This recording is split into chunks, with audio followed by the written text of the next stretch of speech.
All still getting there. I can see 1, 2. The deep one from the last well. She's putting down better. Think about this.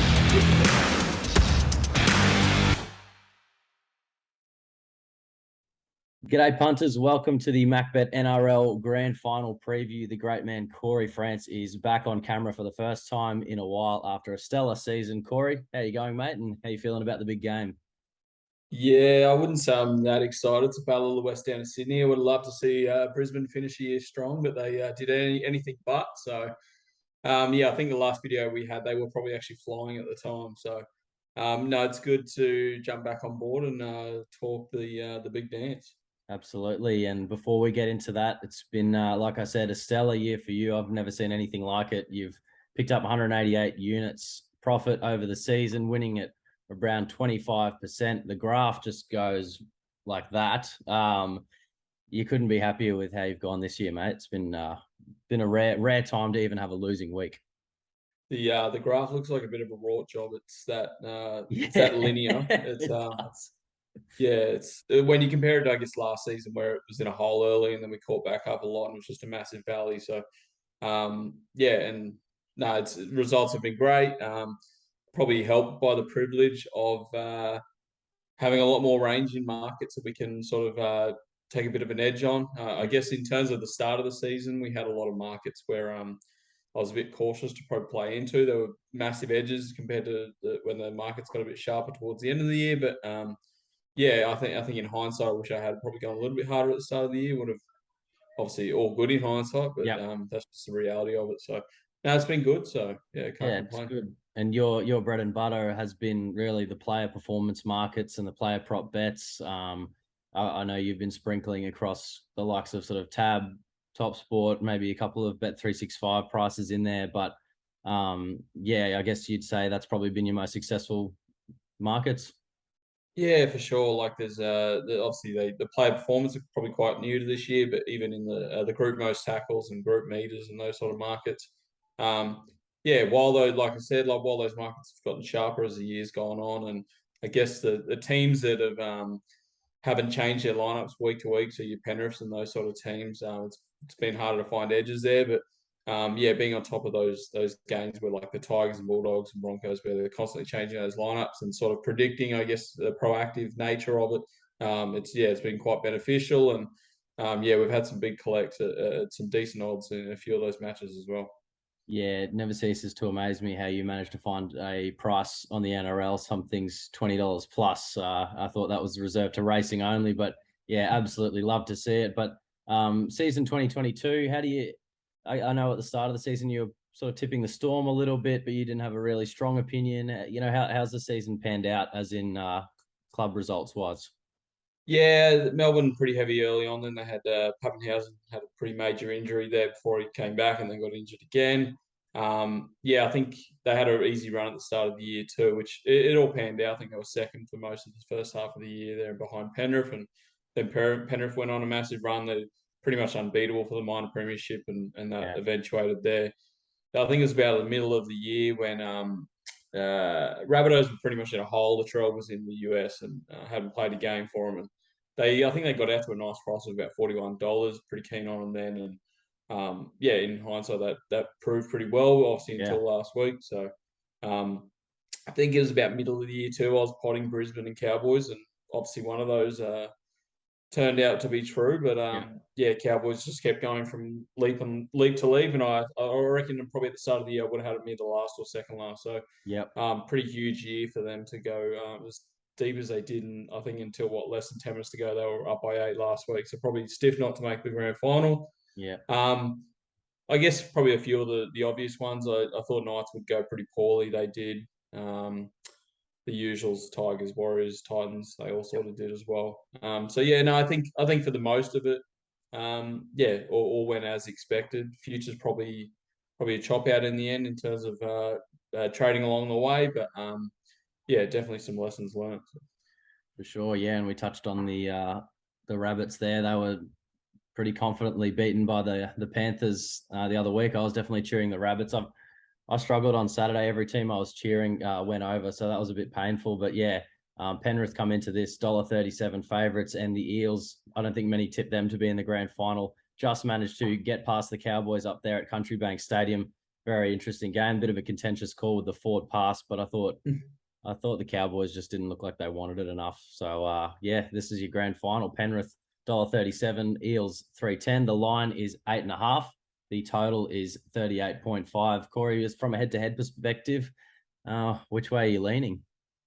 I think head to head, it's hard not to go with the defending premiers in Penrith. Parramatta, I guess their biggest issue all year has been stringing back-to-back games. They're fortunate they lost in the very first week of the finals to Penrith, and they've obviously won 2 since. But yeah, very likely they were going to lose last week. Like you said, Cowboys sort of threw the towel in late. They really should have put that game away. Yeah, obviously the forward pass was early on too, so there's no excuse not to have sort of closed that one out.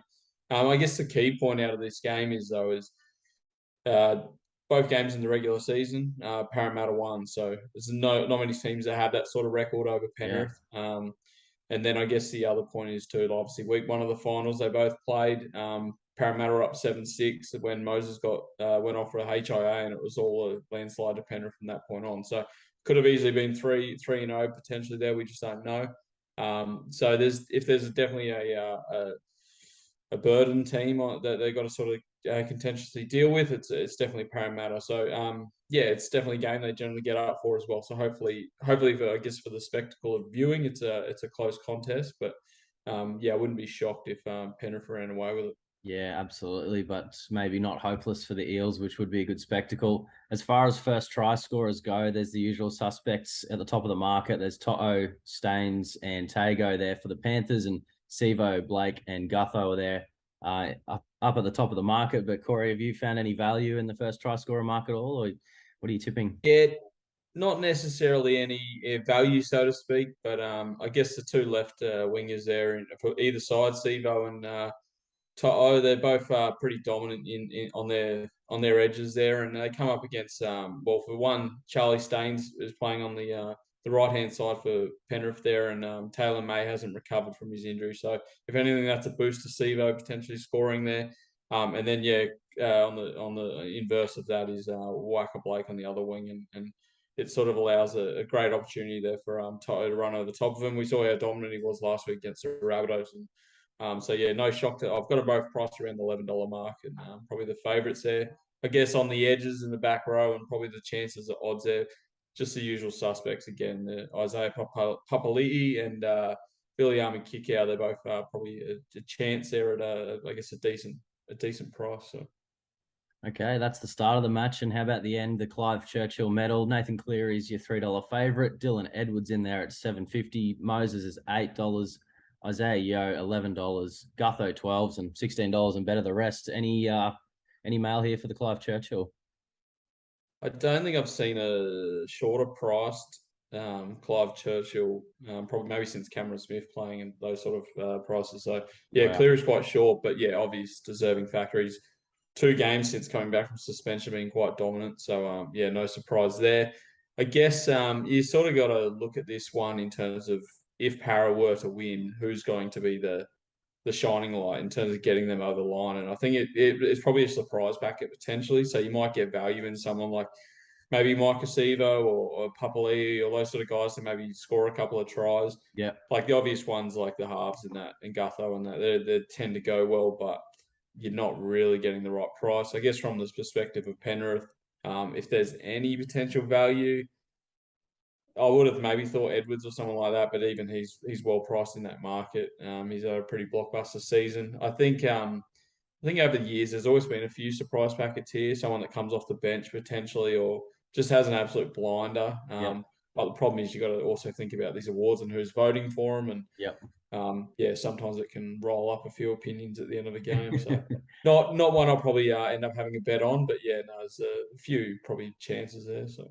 Okay, and overall for the match, I know you've got the 4.5 units out there in the Discord early. How are you going to play it overall? Yeah, so obviously had a few early player prop markets there, so the subscribers obviously are able to get on there. Yeah, obviously big week, so expect a few big markets to pop up, and bookies to tend to create more options to obviously try and drive activity there. So yeah, hopefully some more that we can obviously release later in the week as well. In terms of the match itself, like I sort of said, I think Penrith will win, but the line's probably about where it is. No, not too much value there. Total's probably the lowest total we've seen, probably 8 to 10 weeks, but that's expected for these tighter games where there's a bit more pressure on the line. I had it slightly over, but I'm probably going to tread carefully there and play cautiously, not dive too deep into that, especially considering these two teams do tend to play close games. So at this stage, no real opinion on the match itself, other than I believe that Penrith will go back to back in premiership. So Fantastic, Corey. Well, thanks for the preview and thanks for a stellar season. Outstanding results overall. I know there's been whispers of a retirement, but I'm hoping to see you back next season, mate. It's been fantastic. And I know the subscribers have loved it. So, yeah, thanks, mate. And good luck this weekend. Cheers, mate. Have a good one.